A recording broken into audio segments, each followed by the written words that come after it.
Hey everybody, welcome back to the Jaywalker. Today, Ghost Story for Saturday, Haunted Hospital Part 3. Today, Salt Lake Regional Medical Center. Join me. Let's take a jaywalk. Salt Lake Regional Medical Center, everybody. It's where we're going to be talking about today. Was once known as the Holy Cross Hospital. It was owned by the Catholic Church, more specifically the Sisters of the Order of the Holy Cross. They did divest themselves of the hospital back in 1993 when they sold it off to a private hospital corporation that has since changed hands a number of times. Most recently being just a few years ago when the system that it belonged to was sold off to another company. Now, part of the reason why there's some hauntings with this place is, again, it's old. It was started back in 1873 with the Sisters of the Holy Cross, and so it's been in operation for almost 150 years. More than 140 years, and it's a great place. Now, I've been in the hospital a few times. I've been there for job interviews. I visited a couple of people there, and then I've also gone because of the reports of it being haunted and such. I, of course, am automatically interested and up for going and giving a little visit. Now, some of the stories, there's a few stories that are told about the Rege, Salt Lake Regional.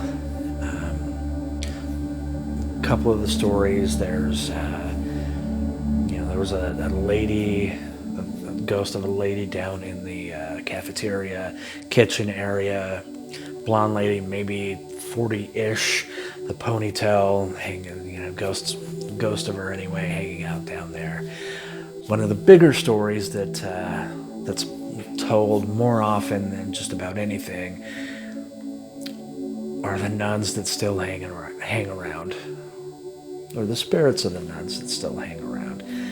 Now, being a nurse myself, I can tell you that a lot of nurses really throw themselves into their jobs. It's emotional, and I think that there's a lot of imprinting that does get left on there. You kind of throw yourself at your job, and some of that stays behind. And with the nuns, where it's really part of their job, it's their entire life. Yeah, I think that some of their energy, their spirits are still hanging around. And the story is that they go around and visit some of the patients, and they'll get extra pillows, fill up water. Oh yeah, I'm doing great. The nuns came around and visited me, and the nurses are, what are you talking about? Because the nurses haven't been there in 20 plus years. Now, third place that I'm going to talk about is the chapel. Now, this is by far one of my favorite places at any hospital that I've been in. Up until 1993 got sold off. Up until 2006,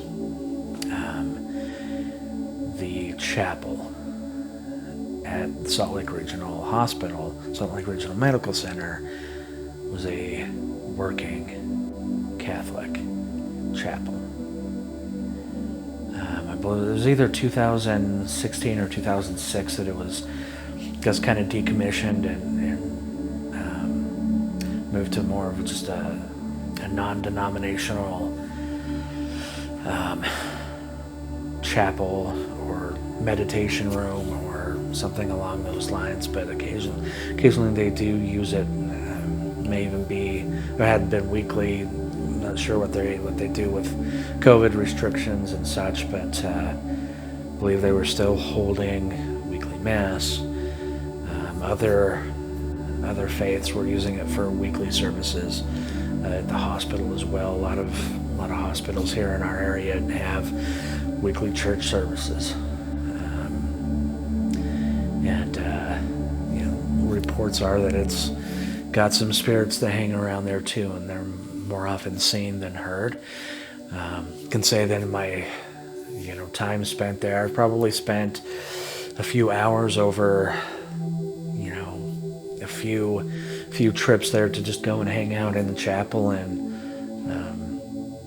observe and do some investigating, but I've not picked up anything myself. There are reports of people seeing spirits and apparitions there. Not so much voices or catching anything, which is what I've tried, but I've not seen nor heard anything in my time there. But it's a cool place.